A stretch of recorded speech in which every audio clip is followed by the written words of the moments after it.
ലാലേട്ടൻ വെട്ടിക്കളഞ്ഞ നഖം ഞാൻ എടുത്ത് സൂക്ഷിച്ചു വെച്ചു.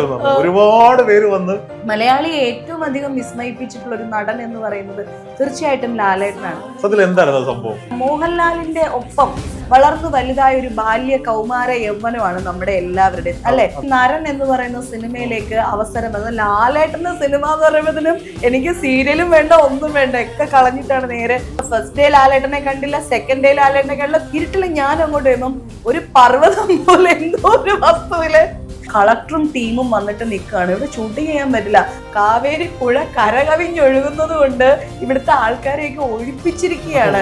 ലാലേട്ടൻ ഒരു പ്രിക്കോഷനും ഇല്ലാണ്ടാണ് ആ വെള്ളത്തിൽ ചാടിയിട്ട് തടി പിടിക്കുന്നതും ഒക്കെ. ഈ കാണുന്ന മോഹൻലാലിനെ അല്ല കണ്ടോണ്ടിരിക്കുന്നത്. കുറെ വെളിച്ചെണ്ണ ചൊറിയാതിരിക്കാൻ വേണ്ടി വെള്ളം ഇങ്ങനെ കലങ്ങി മറിഞ്ഞിട്ട് പാമ്പും മുതലയൊക്കെ ഉണ്ട് ആ വെള്ളത്തില്. അങ്ങനത്തെ വെള്ളത്തിലാണ് ഷൂട്ട് നടത്തുന്നത്. ഈ നഖം വെട്ടിയിട്ടു, ഷോർട്ട് റെഡി ആയിട്ട് എണ്ണീറ്റ് പോയി.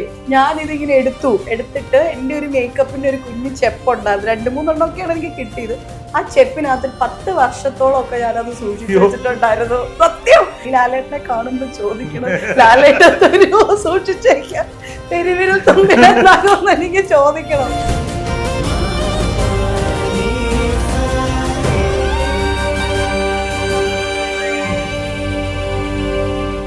ഈ മലയാള സിനിമയിൽ സിനിമ എന്ന് പറയുന്നത് എപ്പോഴും വിശ്വാസത്തിന്റെ ഒരു വലിയ ഇറ്റിലമാണെന്ന് എപ്പോഴും പറയും. പണ്ടത് തിരുവനന്തപുരത്ത് സിനിമ ഉണ്ടായിരുന്ന സമയത്തും ചെന്നൈയിലെ സിനിമ ഉണ്ടായിരുന്ന സമയത്തും ഭയങ്കര പ്രകടമായിരുന്നു. എന്നാൽ എറണാകുളത്തേക്ക് വന്നപ്പോൾ അത്ര വലിയ പ്രകടമല്ലെങ്കിൽ പോലും രഹസ്യമായിട്ടുള്ള കാര്യങ്ങളെല്ലാം ചെയ്യുന്നുണ്ട്. ഇപ്പൊ ലാലേട്ടനെ പറ്റി പറയുകയാണെങ്കിൽ ലാലേട്ടൻ ഭയങ്കര സ്പിരിച്വൽ പവറുള്ള ഒരു മനുഷ്യനാണ്. അദ്ദേഹത്തിന്റെ ഗുരുക്കന്മാരെയൊക്കെ ഒരു പരിധി വരെയൊക്കെ നമുക്കൊക്കെ പരിചയമുള്ള ആളുകളാണ്, അല്ലെങ്കിൽ അദ്ദേഹത്തിന്റെ യാത്രകളൊക്കെ അങ്ങനെയാണ്. അപ്പം ലാലേട്ടൻ ഉണ്ടാവുന്ന ഒരു ഓറ എല്ലാവർക്കും ഉണ്ട്. എന്നെങ്കിൽ ഇപ്പോൾ ലാലേട്ടന്റെ പേര് ഞാൻ പറയുന്നത് അദ്ദേഹം ഈ ഒരു നമ്മള് ചർച്ച ചെയ്യുന്ന സ്പിരിച്വൽ മാതൃകയിലൂടെ ഒക്കെ പോകുന്ന ഒരാളാണ്. ഈ ലാലേട്ടന്റെ ആ ഒരു ഓറ അത് അടുത്ത് പോയി നിൽക്കുമ്പോൾ നിങ്ങളൊക്കെ എപ്പോഴും കാണുകയും സഹകരിക്കുകയും ചെയ്യുന്നത് അത് ഫീൽ ചെയ്യാൻ പറ്റും. അയ്യോ, ആനയും കടലും മോഹൻലാലും മലയാളിക്ക് എത്ര കണ്ടാലും അനുഭവിച്ചാലും മതിയാവില്ലല്ലോ. ഈ പറയുന്നൊരു ഓറയുടെ ഉള്ളിൽ തന്നെയാണ് നമ്മളും ഒക്കെ ശ്രദ്ധിച്ച് നോക്കി നിൽക്കാറുണ്ട്. അപ്പം എന്താ പറയാ, അതൊരു ഭയങ്കരമായ സാധനയുള്ള ഒരു വ്യക്തിയാണ്. വേറെ ഒരാളുടെ അടുത്തും ഇല്ലാത്ത ഭയങ്കരമായ പോസിറ്റീവ് എനർജി അദ്ദേഹത്തിന്റെ അടുത്തുണ്ട്. നമ്മളെ കണ്ണ് മാറ്റില്ല. ഇപ്പൊ സ്റ്റേജിൽ ലാലേട്ടൻ നിൽക്കുവാണെങ്കിൽ നമ്മൾ ഒരു നിമിഷത്തേക്ക് പോലും നമ്മുടെ കണ്ണ് പോലും മാറ്റില്ല. അപ്പം ഒരു ഉപാസകന്മാര് തമ്മിലുള്ള എന്തോ ഒരു കണക്ഷൻ നമ്മൾ തമ്മിൽ ഉണ്ടെന്നും എനിക്കും തോന്നാറുണ്ട്. ഈ ലാലേട്ടനെ കുറിച്ച് പറയുമ്പോഴേ ഇപ്പൊ ലാലേട്ടനെ കുറിച്ച് ലാലേട്ടന്റെ വ്യക്തി ജീവിതത്തിലെ കുറച്ച് കാര്യങ്ങളില് ലാലേട്ടൻ നോൺ വെജ് കഴിക്കുന്ന ആളാണ്. കാരണം അദ്ദേഹം കുക്ക് ചെയ്യുന്ന വീഡിയോസും കഴിക്കുന്ന വീഡിയോസും അതുപോലെ കുക്ക് ചെയ്യണോന്ന് വെച്ചാൽ കഴിക്കണമെന്നില്ല കേട്ടോ. ഞാൻ ഇവിടെ കുക്ക് ചെയ്യും, പക്ഷെ ഞാൻ കഴിക്കാറില്ല. അല്ല, കഴിക്കുമായിരിക്കാം. ലാലേട്ടൻ കഴിക്കാറുണ്ട്. വേണമെങ്കിൽ 2 പേർക്ക് അടിക്കുന്ന ആളാണെന്നൊക്കെ എല്ലായിടത്തും അയ്യോ ചേച്ചി പറഞ്ഞതല്ല, പൊതുവെ പറഞ്ഞു കേൾക്കുന്ന ഒന്നാണ്. അപ്പൊ സ്വാഭാവികമായിട്ട് ചില സമയത്ത് അദ്ദേഹത്തിന് ചില അത്തരത്തിലുള്ള കുറച്ച് വീഡിയോകളൊക്കെ ഞാൻ പറഞ്ഞതല്ല, ഇതൊന്നും അദ്ദേഹത്തിന്റെ ഒരു ആത്മീയ പവറിനെ പിന്നോട്ട് വലിക്കുന്നില്ല. അതിന്റെ ആവശ്യമില്ല. എന്താണെന്നറിയോ, നമ്മളുടെ ആചരണങ്ങൾ തന്നെ നമുക്ക് പലതരത്തിലുള്ള ആചരണങ്ങൾ ഉണ്ടല്ലോ. സാത്വികമായിട്ട് ഉണ്ട്, അല്ലാത്തതും ഉണ്ട്.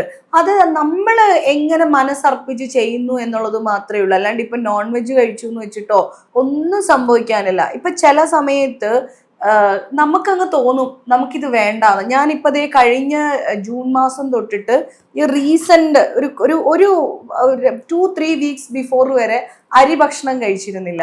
അരി കൊണ്ടുള്ള ഒന്നും, ഒരു അരി മുറുക്ക് പോലും കഴിച്ചിട്ടില്ല. എന്ത് സാധനം എടുത്തു ഇതിൽ അരിയുടെ കണ്ടന്റ് ഉണ്ടോ എന്ന് നോക്കുമായിരുന്നു. അങ്ങനെ അത് നമ്മുടെ സാധനയുടെ ഭാഗമായിട്ട് ചില പ്രാർത്ഥനകൾ നമ്മൾ മുന്നോട്ട് വെക്കുമ്പോൾ നമുക്ക് തോന്നും ഇത് വേണ്ട എന്ന് തോന്നും. അപ്പൊ അതങ്ങ് ഉപേക്ഷിക്കും, അത്രേ ഉള്ളൂ. ചേച്ചി, ലാലേട്ടനെ പറ്റി നമ്മൾ സംസാരിച്ചുകൊണ്ടിരുന്നോണ്ട് ഞാൻ ചോദിക്കട്ടെ, ചേച്ചിയുടെ ഒരു സ്റ്റേറ്റ്മെന്റ് ഉണ്ടായിരുന്നു, ലാലേട്ടൻ വെട്ടിക്കളഞ്ഞ നഖം ഞാൻ എടുത്ത് സൂക്ഷിച്ചു വെച്ചു. ഒരുപാട് പേര് വന്ന് ട്രോളുകയും തെറി വിളിക്കുകയും ഒക്കെ ചെയ്തതാണ്. അതിൽ എന്തായിരുന്നു സംഭവം? അത് ഇപ്പം ദാസേട്ടൻ എന്ന് പറഞ്ഞ ഒരാളിനെ സത്യം പറയാൻ മനുഷ്യനായിട്ട് കൂട്ടിയിട്ടേ ഇല്ല. എനിക്ക് ചിന്തിക്കാൻ പറ്റില്ല. കാരണം വെച്ചാൽ നമുക്ക് ഈ നമ്മള് ശരിക്കും രാമചന്ദ്രൻ സാറിന്റെ ഹിമാലയ യാത്രകളുടെ പുസ്തകങ്ങളൊക്കെ വായിക്കുമ്പം അദ്ദേഹത്തിന് ഉണ്ടാകുന്ന പല അനുഭവങ്ങളെ കുറിച്ചും അദ്ദേഹം പറയുന്നുണ്ട്. അപ്പം അതിൽ അദ്ദേഹം പറയുന്നത്, ഏതോ ഒരു കാട്ടില് ഏതോ വനാന്തരത്തിൽ അദ്ദേഹം ഇരിക്കുന്ന സമയത്ത് ഒരു ഭയങ്കരമായ ശബ്ദത്തിലും മനോഹരമായ ശബ്ദത്തിലെ പാട്ട് കേൾക്കുകയാണ് എന്ന് പറയാണ്.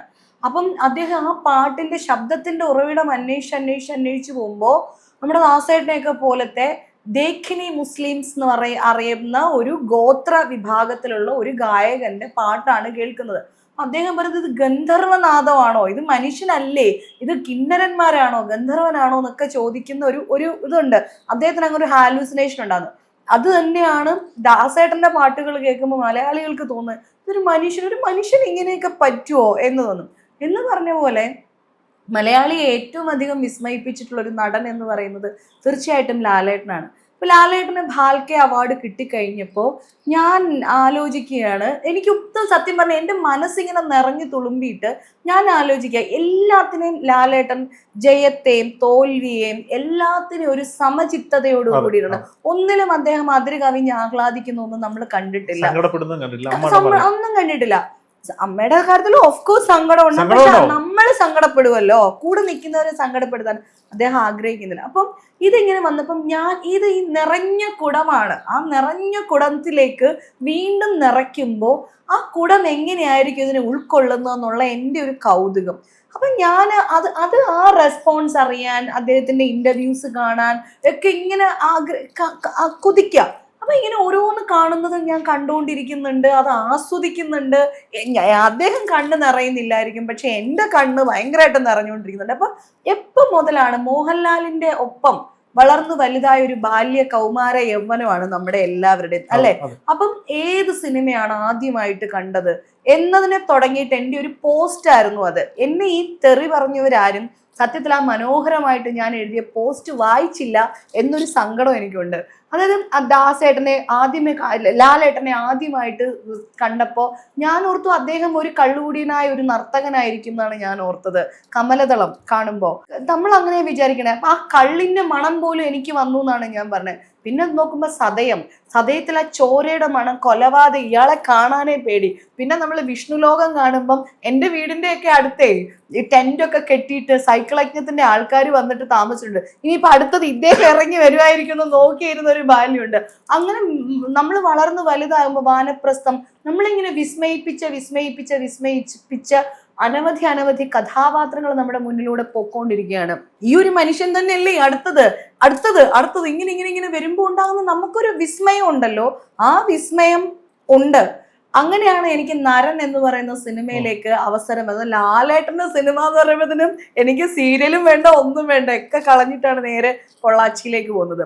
പൊള്ളാച്ചി പോയിട്ട് ലാലേട്ടൻ എപ്പോൾ വരും, ലാലേട്ടനെ കാണുമ്പോൾ ഞാൻ എങ്ങനെയായിരിക്കും, എനിക്ക് 19 വയസ്സേ ഉള്ളൂ നരൻ അഭിനയിക്കുന്നത്, ഭാവനയുടെ ചേച്ചിയായിട്ട് ആദ്യമായിട്ട് അഭിനയിക്കുമ്പോൾ. അപ്പൊ എങ്ങനെയായിരിക്കും ഞാൻ എന്നുള്ളത് ഭയങ്കര അത്ഭുതത്തിൽ ഇങ്ങനെ ഇരിക്കുക. ഇപ്പൊ ഫസ്റ്റ് ഡേ ലാലേട്ടനെ കണ്ടില്ല, സെക്കൻഡ് ഡേ ലാലേട്ടനെ കണ്ടില്ല, തേർഡ് ഡേ ആണ് കാണുന്നത് എങ്ങനെ ഞാൻ ഭാവനയും കൂടെ എന്തോ ഭയങ്കര തമാശ പറഞ്ഞ് ചിരിച്ച് പുറത്തിരിക്കുകയായിരുന്നു.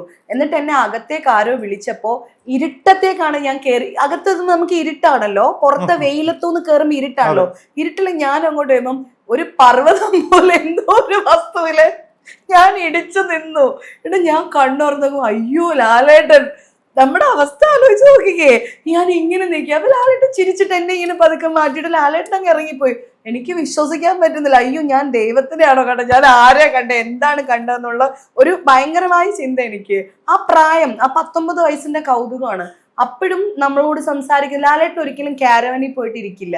നമ്മുടെ കൂടെ ഇരുന്നിട്ട് നമ്മളെയൊക്കെ വിളിച്ചിരുത്തി തമാശയൊക്കെ പറഞ്ഞാണ് ഭക്ഷണം തരുന്നത്. അപ്പൊ എന്റെ ഡ്രസ്സ് എന്നൊക്കെ പറഞ്ഞാൽ ഭയങ്കര മെലിഞ്ഞിട്ടാണേ. അപ്പൊ എനിക്ക് സൈസൊക്കെ കൂടുതൽ തോന്നാനും ഈ 28 വയസ്സുള്ള ഒരു ക്യാരക്ടറായിട്ട് തോന്നാനും ഡിവോഴ്സ് ആയിട്ട് നിൽക്കുന്ന ഒരു കുട്ടിയുടെ പ്രാരാബ്ധമൊക്കെ ഫീൽ ചെയ്യാൻ വേണ്ടിയിട്ട് വളരെ ലൂസായിട്ടുള്ള നൈറ്റിയാണൊക്കെയാണ് എനിക്ക് ഇട്ട് തന്നിരിക്കുന്നത്. വേറെ 2 പേർ കൂടെ കെയറാ എൻ്റെ ഉടുപ്പിനകത്ത്. അങ്ങനെയൊക്കെയാണ്. ഈ ഉടുപ്പൊക്കെ കണ്ടിട്ട് ഇന്നസെന്റ് അങ്കിളും ലാലേട്ടനും കൂടെ തമാശ പറഞ്ഞ് ഇങ്ങനെയൊക്കെ ഉണ്ടെങ്കിലും ഇവരിതൊക്കെ പറയുമ്പോഴും എന്നെ വിസ്മയിപ്പിച്ചിട്ടുള്ള കഥാപാത്രങ്ങളെ കുറിച്ചാണ് ഞാൻ ഈ ചിന്തിച്ചുകൊണ്ടിരിക്കുന്നത് മൊത്തം. അപ്പോ ലാലേട്ടൻ ഹൊഗ്ഗനക്കൽ എന്ന് പറഞ്ഞ സ്ഥലത്ത് 48-50 ദിവസത്തോളം ഷൂട്ടിങ്. അപ്പോൾ അവിടുത്തെ ഷൂട്ട് എന്ന് പറഞ്ഞ ഹൊഗ്ഗനക്കല് കാവേരി പുഴ, നമ്മുടെ പിന്നെ വീരപ്പൻ ഉണ്ടായിരുന്ന സ്ഥലം, അതാണ് ഈ ഹൊഗ്ഗനക്കൽ വനം എന്ന് പറയുന്നത്. പകുതി ഇതിന്റെ ബോർഡറും കർണാടകയുടെ ബോർഡറും ആയിട്ടില്ല. കർണാടകയാണ് അത്, ശരിക്കും കർണാടകയാണ്. തമിഴ്നാടിന്റെയും കർണാടകയുടെ ബോർഡർ അല്ലേ, അങ്ങനെയാണ് കാവേരി പുഴ. അപ്പൊ കാവേരി പുഴയിലേക്ക് ഞങ്ങൾ ഷൂട്ടിങ്ങിന് ചെല്ലുന്ന സമയത്ത് കൊച്ചു കുടിലുകളാണുള്ളത്. അവിടെ ഒന്നും വീടുകളിലൊന്നും ഒരു മനുഷ്യരും ഇല്ല, ഒറ്റ വീട്ടിലും ആൾക്കാരില്ല. ഞങ്ങൾക്ക് വളരെ ഇതിപ്പോ ലാഭമായല്ലോ എന്നുള്ള രീതിയിലാണ് നമ്മൾ ഷൂട്ട് മുന്നോട്ട് പോകുന്നത്. അപ്പൊ ഒരു പിറ്റേ ദിവസം ഒരു ഉച്ചയൊക്കെ ആയപ്പോ കളക്ടറും ടീമും വന്നിട്ട് നിൽക്കുകയാണ്. ഇവിടെ ഷൂട്ടിംഗ് ചെയ്യാൻ പറ്റില്ല, കാവേരി പുഴ കരകവിഞ്ഞൊഴുകുന്നത് കൊണ്ട് ഇവിടുത്തെ ആൾക്കാരെയൊക്കെ ഒഴിപ്പിച്ചിരിക്കുകയാണ്, നിങ്ങൾ പിന്നെ ഇതിനാണ് ഇങ്ങനെ ഷൂട്ടിംഗ് എന്ന് പറയുന്നത്, ഇവിടെ ചെയ്യാൻ പറ്റില്ല എന്ന് പറഞ്ഞു. അങ്ങനെ ലാലേട്ടനും ഒക്കെ പറഞ്ഞിട്ടും ഞങ്ങൾ ഇതിന്റെ റെസ്പോൺസിബിലിറ്റി എടുത്തോളാം എന്നൊക്കെ പറഞ്ഞിട്ടാണ് ലാലേട്ടൻ ഒരു പ്രിക്കോഷനും ഇല്ലാണ്ടാണ് ആ വെള്ളത്തിൽ ചാടിയിട്ട് തടി പിടിക്കുന്നതും ഒക്കെ. അങ്ങനെ ഈ സംഭവത്തിന് ശേഷമാണ് ലാലേട്ടൻ ഒരു കയർ എന്നാ പിന്നെ കെട്ടിയേക്കാം എന്നുള്ള രീതിയിൽ കെട്ടിയിട്ടൊക്കെ അഭിനയിക്കുന്നത്. ഇങ്ങനെ ഈ ഷൂട്ട് നടന്നുകൊണ്ടിരിക്കുമ്പോഴും അതിസാഹസികമായിട്ട് നമ്മളെ അനുഭവം തന്നിട്ടുള്ള സിനിമകളും ഒക്കെ ഉണ്ടല്ലോ നമ്മുടെ മുന്നിൽ. ഇങ്ങനെയുള്ള ക്യാരക്ടേഴ്സിനെ കുറിച്ച് മാത്രമേ ഞാൻ ഈ കാണുന്ന മോഹൻലാലിനെ അല്ല കണ്ടോണ്ടിരിക്കുന്നത്, ഞാൻ അദ്ദേഹത്തിന്റെ കഥാപാത്രങ്ങളിലൂടെയാണ് ജീവിച്ചുകൊണ്ടിരിക്കുന്നത്. ഞാൻ കാണുന്നത് മൊത്തം ഈ കഥാപാത്രങ്ങളാണ്. എന്നോട് മിണ്ടുമ്പോ, എന്നോട് ചിരിക്കുമ്പോ, എന്നോട് തമാശ പറയുമ്പോ, കഴിച്ചോന്ന് ചോദിക്കുമ്പോഴൊക്കെ ഞാൻ അതിനെപ്പറ്റി മാത്രമേ അല്ല, ഞാൻ എന്തോ ഒരു സ്വപ്ന ലോകത്ത് ജീവിക്കുന്ന ഒരവസ്ഥ. അപ്പൊ ഞാൻ അങ്ങനെ നോക്കുമ്പോ ഈ ഷൂട്ടിന്റെ ഗ്യാപ്പില് ഷൂട്ടിന് എന്താ കുറെ വെളിച്ചെണ്ണ ചൊറിയാതിരിക്കാൻ വേണ്ടി വെള്ളം ഇങ്ങനെ കലങ്ങി മറിഞ്ഞിട്ട് പാമ്പും മുതലയൊക്കെ ഉണ്ട് ആ വെള്ളത്തില്. അങ്ങനത്തെ വെള്ളത്തിലാണ് ഷൂട്ട് നടത്തുന്നത്. അപ്പോ കുറച്ച് എണ്ണ ഇങ്ങനെ ലാലേട്ടൻ ഇങ്ങനെ എടുക്കും, ടേക്ക് റെഡി എന്ന് പറയുമ്പോഴത്തേനും വെള്ളത്തിലോട്ട് ചാടും, അഭിനയിക്കും, തിരിച്ചു വരും. ഇതാണ് കണ്ടുകൊണ്ടിരിക്കുന്നത്. അപ്പൊ ഞാനിങ്ങനെ ദൂരത്ത് ആ കാട്ടിൽ ഇങ്ങനെ ഇരിക്കുന്ന സമയത്ത് നോക്കുമ്പോൾ ലാലേട്ടൻ നെയിൽ കട്ടർ വെച്ചിട്ട് നഖം വെട്ടുകയാണ്. ഓക്കെ, ഈ നഖം വെട്ടിയിട്ടു, ഷോർട്ട് റെഡി ആയപ്പോൾ ലാലേട്ടൻ എണീറ്റ് പോയി. എൻ്റെ ആ 19 വയസ്സിന്റെ ആ ഒരു കൗതുകം ഇല്ലേ, ആ കൗതുകം കൊണ്ട് ഞാൻ ആ താഴെ വന്നിരുന്നിട്ട് നഖം, അയ്യോ ഇത് ലാലേട്ടൻ എന്നെ വിസ്മയിപ്പിച്ചിട്ടുള്ള നടൻ, മോഹൻലാലിന്റെ വിരല് വരെ അഭിനയിക്കുന്നത് നമ്മൾ എല്ലാരും വിരൽ തുമ്പ് വരെ അഭിനയിക്കുന്നുണ്ട്. ആ വിരൽ തുമ്പിലുണ്ടായിരുന്ന നഖമല്ലേ ദൈവമേ എന്നോർത്തിട്ട് ഞാൻ ഇതിങ്ങനെ എടുത്തിട്ട് എൻ്റെ ഒരു മേക്കപ്പിന്റെ ഒരു കുഞ്ഞു ചെപ്പുണ്ടായിരുന്നു, 2-3 എണ്ണമൊക്കെയാണ് എനിക്ക് കിട്ടിയത്. ആ ചെപ്പിനകത്ത് 10 വർഷത്തോളം ഒക്കെ ഞാനത് സൂക്ഷിച്ചു വെച്ചിട്ടുണ്ടായിരുന്നു. സത്യം, ഇത് ലാലേട്ടന്റെ അല്ലേ എന്നുള്ളൊരു കൗതുകം മാത്രം. അപ്പൊ ഞാനത് സൂക്ഷിച്ച് തിരുവനന്തപുരത്ത് വീട്ടിലുണ്ടായിരുന്നു. പക്ഷെ അത് എവിടുന്നോ എങ്ങനെയോ മിസ്സായി പോയി. ഇത് ലാലേട്ടനാണെന്നൊന്നും ഞാൻ അവരോട് പറഞ്ഞിട്ടുണ്ടായിരുന്നില്ല. അതുവരെ എനിക്ക് എടുത്തു വെക്കാൻ തോന്നിയത് ഇദ്ദേഹത്തിലെ പ്രതിഭയല്ലേ എന്നൊരു ചിന്ത കൊണ്ട് എഴുതിയ ഒരു പോസ്റ്റ് മാത്രമാണ്. അതിപ്പോ എൻ്റെ അടുത്ത് ഇല്ല. ഇനി ലാലേട്ടനെ കാണുമ്പോൾ ചോദിക്കണം, ലാലേട്ടൻ സൂക്ഷിച്ചേക്കാൻ പെരുവിരൽ തുമ്പിലെന്ന് എനിക്ക് ചോദിക്കണം. ഇത് പുള്ളി അറിഞ്ഞില്ലേ? പിന്നെ അമ്മയുടെ മീറ്റിംഗ് കണ്ടപ്പോ ചോദിച്ചില്ലേ? ഇല്ല, അദ്ദേഹത്തിന്റെ കൂടെ ഉള്ളവരൊക്കെ എന്നോട് പറഞ്ഞു ലാലേട്ടൻ അറിഞ്ഞായിരുന്നു. പുള്ളിയെ പറ്റി ഒന്നും പറഞ്ഞു അറിയില്ല. ഞാൻ പക്ഷെ ചോദിക്കും. ഞാൻ ഭയങ്കര കൺഫ്യൂഷൻ തന്നെ അറിയുമോ. ഞാൻ ചേച്ചി എന്ന് വിളിക്കുകയും ചെയ്തു. ഈ പറഞ്ഞ സിനിമകളൊക്കെ എന്റെ ബാല്യകാലത്തിൽ പറഞ്ഞ സിനിമകളാണല്ലോ. പിന്നെ നരനിൽ അഭിനയിക്കുമ്പോ 19 വയസ്സായിരുന്നു എന്ന് പറഞ്ഞപ്പോ രക്ഷപ്പെട്ടു. ഞാൻ ആ ടെൻഷനിൽ ഇങ്ങനെ ഇരിക്കുകയായിരുന്നു. വയസ്സ് കൂടി പോയോതേ, അത് കുഴപ്പമില്ല. അല്ല, അതിന് വയസ്സ് വ്യത്യാസമുള്ളവരും ചേച്ചിന്ന് വിളിക്കാറുണ്ട്. അല്ല, അതുകൊണ്ടല്ല ചേച്ചി ഭയങ്കര റിസ്ക് കാണിച്ചത്. നരനിൽ അഭിനയിക്കുമ്പോൾ 19 വയസ്സ് വേണമെങ്കിൽ കൂട്ടിയെടുക്കാൻ ചേച്ചി. ഇല്ല, കൂട്ടിക്കോ, എല്ലാവർക്കും അറിയാം എന്റെ വയസ്സ്. അതെ, രോഹിത് എപ്പോഴും നമ്മള് വയസ്സ് കുറച്ച് പറയുന്നത് 2 തരത്തിലുള്ള ആൾക്കാരാണ്. ഒന്ന് സിനിമയിലാണെങ്കിൽ ഇനി നായികയാവണം എന്ന് ആഗ്രഹമുള്ളവരും അവരുടെ വയസ്സ് കുറച്ച് പറയും. പിന്നെ 2ാമത് വയസ്സ് കുറയ്ക്കുന്നത് ഇനിയും കല്യാണം കഴിക്കണം എന്ന് ആഗ്രഹമുള്ളവര്. എനിക്ക് ഈ 2 ആഗ്രഹവും കുഴപ്പമില്ല. അമ്മമാര് ഞാനൊക്കെ ഫേസ് ചെയ്യുന്ന പ്രശ്നം എന്താണെന്നറിയോ? എന്റെ മൂത്ത ചേച്ചിയാണല്ലോ. അപ്പൊ എന്റെ പ്രായം എപ്പോഴും അമ്മ 2 വയസ്സ് കുറച്ചേ പറയൂ. കാര്യം എന്താ, അതിന് 5 വയസ്സ് കൂടുതലാണ് ചേച്ചിയുടെ പ്രായം. അപ്പൊ ചേച്ചിയുടെ പ്രായം കുറയ്ക്കാൻ 40 അംഗീകരിക്കാൻ പറ്റില്ല, 40 പറയാൻ പറ്റില്ല. അതുകൊണ്ട് അമ്മ എപ്പോഴും എനിക്ക് 2 വയസ്സ് കുറയ്ക്കാം. അപ്പൊ ഓട്ടോമാറ്റിക്കലി അവളെപ്പോഴും 38 തന്നെ നിൽക്കും. അതെ, മാത്രമല്ല നമ്മുടെയൊക്കെ വയസ്സ് എന്ന് പറഞ്ഞാൽ ഇപ്പൊ ഈ ഗൂഗിളില് എല്ലാം ഉണ്ടല്ലോ, എല്ലാത്തിലും ഉണ്ടല്ലോ. പക്ഷെ അതിൽ ഏറ്റവും എടുത്തു പറയേണ്ട ഒരു കാര്യം എന്ന് പറയുമ്പോ, കെ ഷാജി എന്ന് പറഞ്ഞ ഒരു ജേർണലിസ്റ്റ് എന്നെ കുറിച്ച് വളരെ നല്ലൊരു പോസ്റ്റ് എഴുതിയിട്ടുണ്ട് ഇതിനോട് അനുബന്ധിച്ച്. അതായത് ഈ കമന്റ് ചെയ്യുന്ന ആൾക്കാർക്ക് സത്യം പറഞ്ഞാൽ ഈ ടൈറ്റിൽ വായിച്ചിട്ട്, അതായത് ഈ ക്ലിക്ക് ബൈറ്റിന് വേണ്ടിയിട്ട് തംബ്ലൈൻ ഇടുവല്ലോ, ഈ തംബ്ലൈൻ കണ്ടിട്ടാണ് ആൾക്കാർ കമന്റ് എഴുതുന്നത്. ഇതെന്താണ് ആക്ച്വൽ പറഞ്ഞിരിക്കുന്നതെന്ന് ആരും വായിക്കില്ല. അപ്പൊ ഈ കെ ഷാജി എന്ന് പറഞ്ഞ ആളുടെ പോസ്റ്റ് വളരെ മനോഹരമായിട്ട് എഴുതിയിട്ടുണ്ട്. അത് ഇംഗ്ലീഷിലാണ് ഫുൾ എഴുതിയിരിക്കുന്നത്. അപ്പം അദ്ദേഹം പറയുന്നത്, മോഹൻലാലിന്റെ നഖം ഒരു നടി സൂക്ഷിച്ചു വെച്ചു എന്ന് പറയുമ്പം വളരെ അവജ്ഞയോട് കൂടിയിട്ട് അദ്ദേഹം അതിന്റെ അടിയിൽ എനിക്കെതിരെ ചീത്ത പറഞ്ഞുകൊണ്ട് കമന്റ് ഇട്ടു. മാതൃഭൂമി എന്തോ റിപ്പോർട്ട് ചെയ്തിട്ടാണ് അദ്ദേഹം ഇത് എഴുതിയത്. പിന്നെ കമന്റ് ഇട്ട് കഴിഞ്ഞപ്പോഴത്തേനും പുള്ളിക്ക് ഭയങ്കര കൺഫ്യൂഷൻ ഉണ്ട്. ലക്ഷ്മി പ്രിയ എന്ന് പറയുന്ന ഒരു നടി അദ്ദേഹത്തിന് ഓർമ്മയില്ല, അദ്ദേഹത്തിന്റെ ഓർമ്മകളിൽ എവിടെയും ഞാനില്ല. ഇദ്ദേഹത്തിന് പത്മപ്രിയാണ്. ഓ, പത്മപ്രിയ കുറച്ച് ഇന്റലിജന്റ് ആയിട്ടുള്ള ഒരു ലേഡിയാണല്ലോ, അവരിങ്ങനെ ചെയ്യുമോ? അങ്ങനെ പത്മപ്രിയയുടെ വോള് സെർച്ച് ചെയ്യുമ്പോൾ അവിടെ ഇങ്ങനത്തെ ഒരു പോസ്റ്റ് ഒന്നും ഇല്ല. പിന്നെ ലക്ഷ്മിപ്രിയ എന്നാണല്ലോ കിടക്കുന്നത്. അപ്പൊ ആരാണ് ലക്ഷ്മിപ്രിയ എന്നറിയാൻ വേണ്ടിയിട്ട് അദ്ദേഹം എൻ്റെ FB പോസ്റ്റ് വായിച്ചപ്പോൾ ഈ പോസ്റ്റ് ഇദ്ദേഹത്തിന് ഭയങ്കര ഹാർട്ട് ടച്ചിങ് ആയിട്ട് തോന്നിയെന്ന്. ഇദ്ദേഹം തെറ്റിദ്ധരിച്ചിട്ടാണല്ലോ എനിക്ക് ഈ കമന്റ് തെറി വിളിച്ചുകൊണ്ടിരിക്കുന്നത്. അപ്പം ഭയങ്കര ഹാർട്ട് ടച്ചിങ് ആയിട്ട് തോന്നുന്നു. അദ്ദേഹത്തിന് ഭയങ്കര വിഷമായി പോയെന്ന്. അയ്യോ, ഞാനും ഒന്നും അറിയാതെ പോയിട്ട് ആ കുട്ടിയെ തെറി പറഞ്ഞല്ലോ എന്ന്. എന്നിട്ട് പിന്നെ അദ്ദേഹം ഗൂഗിൾ ചെയ്തിട്ട് എൻ്റെ സിനിമയുടെ വിശേഷങ്ങൾ മുഴുവനും അദ്ദേഹം എടുക്കുന്നു. അപ്പൊ പല സിനിമകളും ഇദ്ദേഹം കണ്ടിട്ടുള്ള സിനിമകളിലുള്ള ആളാണ്. എൻ്റെ പേര് ലക്ഷ്മിപ്രിയ എന്നുള്ളത് അദ്ദേഹത്തിന് മനസ്സിലാക്കാൻ പറ്റിയില്ല. എന്നിട്ടാണ് അദ്ദേഹം ഞാൻ ബുക്ക് എഴുതിയതും ഞാൻ ഇങ്ങനെ മറ്റൊരു മതത്തിൽ നിന്നും വന്നതും ഞാൻ ഭയങ്കര ധീരയായിട്ടുള്ള ഒരു സ്ത്രീയായിട്ടൊക്കെ അദ്ദേഹത്തിന് തോന്നി എന്ന് പറഞ്ഞിട്ട് അദ്ദേഹം വളരെ മനോഹരമായിട്ടൊരു പോസ്റ്റ് എഴുതി. എനിക്ക് ഏതോ ഒരു ഫ്രണ്ട് അത് ഷെയർ ചെയ്ത് ഇപ്പം ഞങ്ങൾ നല്ല സുഹൃത്തുക്കളാണ്. അപ്പം പലരും ഈ എന്താ പറയാ ഇങ്ങനത്തെ തംബ്ലൈൻ വെച്ചിട്ട് ആൾക്കാരെ വിലയിരുത്തരുത് എന്നൊരു റിക്വസ്റ്റും കൂടെ അദ്ദേഹം ഉറപ്പായിട്ടും ഈ വീഡിയോയുടെയും തമ്പനിയിൽ അങ്ങനെ ഒരു തമ്പനിയിലായതിനുള്ള സാധ്യതകളൊക്കെ ഞാൻ കാണുന്നുണ്ട് എഡിറ്റർമാരുടെ. അപ്പൊ ഇതിലും അത് പ്രതീക്ഷിക്കാമെന്നുള്ളതാണ് ഞാൻ മുൻകൂർ ജാമ്യം എടുക്കുന്നത്. പക്ഷെ അങ്ങനെയാണ് ചേച്ചി ചില നടന്മാരുടെ ഇപ്പൊ എന്റെ മനസ്സിലേക്ക് ആദ്യം ഓടി വരുന്ന സിനിമ എന്ന് പറയുന്നത് കൊട്ടാരം വീട്ടിലെ പൂർണ്ണ. അന്ന് ജയറാമേട്ടനെ ഞാൻ ആദ്യമായിട്ട് ഞങ്ങളുടെ നാട്ടിലാണ് ഷൂട്ട് ചെയ്യുന്നതൊക്കെ. അതൊക്കെ ഇപ്പോഴും ഞങ്ങളുടെ നാട്ടിൽ ഭയങ്കര എന്ത് പറഞ്ഞാലും ആളുകൾ കണക്ട് ചെയ്യും.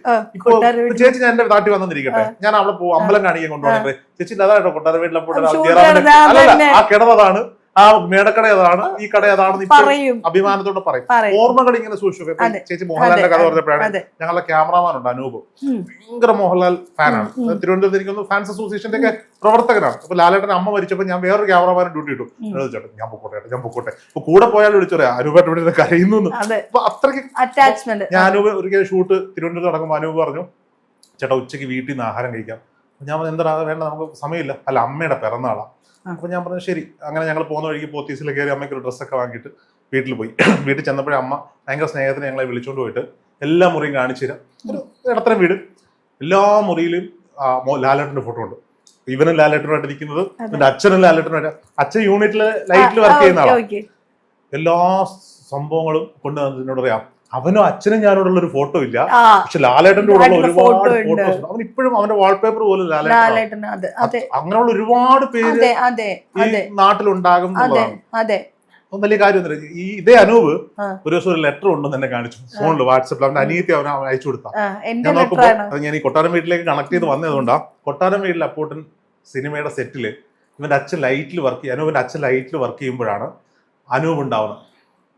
അപ്പൊ അന്നൊക്കെ സെറ്റിൽ നിന്ന് തിരുവനന്തപുരത്തേക്ക് പോകാൻ പറ്റില്ല. അപ്പൊ ആ സമയത്ത് ഭാര്യയ്ക്ക് അച്ഛൻ എഴുതിയ കത്താണ്. അതായത് അനൂപിന്റെ അമ്മയ്ക്ക് അനൂപിന്റെ അച്ഛൻ എഴുതിയ ലേഖനമാണ്.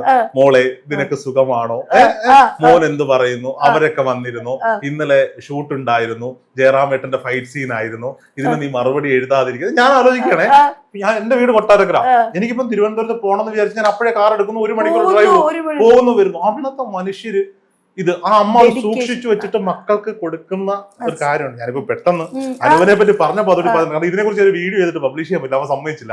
ഇതിപ്പോ അവരില്ലാത്തതുകൊണ്ട് എനിക്ക് പറയാലോ. അപ്പൊ എന്തായാലും ചേച്ചിയുടെ ഇന്റർവ്യൂ ആകുമ്പോൾ കുറച്ചുപേർക്ക് അധികം കാണുകയും ചെയ്യും. അപ്പൊ അതുകൊണ്ട് ഇപ്പൊ ഞാൻ അതിനെപ്പറ്റി പറഞ്ഞു, ഞാൻ ചില ഓർമ്മകളും ചിലരോടുള്ള ആരാധനയും ഒക്കെ അങ്ങനെയാണ്. പിന്നെ മാത്രല്ല അദ്ദേഹത്തിന്റെ അച്ഛനെ ഞാൻ ഒരുപാട് റെസ്പെക്ട് ചെയ്യുന്നു. കാരണം എന്താ വെച്ചാല് ഈ 1 മണിക്കൂർ കൊണ്ടോ അല്ലെ 2 മണിക്കൂർ കൊണ്ടോ 3 മണിക്കൂറിന്റെ ഒരു ബസ് പിടിച്ച് അദ്ദേഹത്തിന് പോരാം. പക്ഷെ അദ്ദേഹത്തിന് ജോലിയോട് എടുക്കുന്ന ജോലിയോടുള്ള ഒരു കമ്മിറ്റ്മെന്റ് കൊണ്ടാണ് അദ്ദേഹം അവിടെ നിന്ന് പോകാതെ ഇരിക്കുന്നത്. ഭാര്യ പ്രസവിച്ച് കിടക്കുക, ഒരു മകനെ കിട്ടിയിരിക്കുക, പക്ഷെ കാണാൻ പോകാതെ അവിടെ തന്നെ നിൽക്കുന്നു എങ്കിലല്ലേ. അങ്ങനെ ഒരു അച്ഛനുണ്ടായ മകന് എന്തായാലും ജോലിയോടെ കമ്മിറ്റ്മെന്റ് ഉണ്ട്. തീർച്ചയായിട്ടും. ഓക്കെ.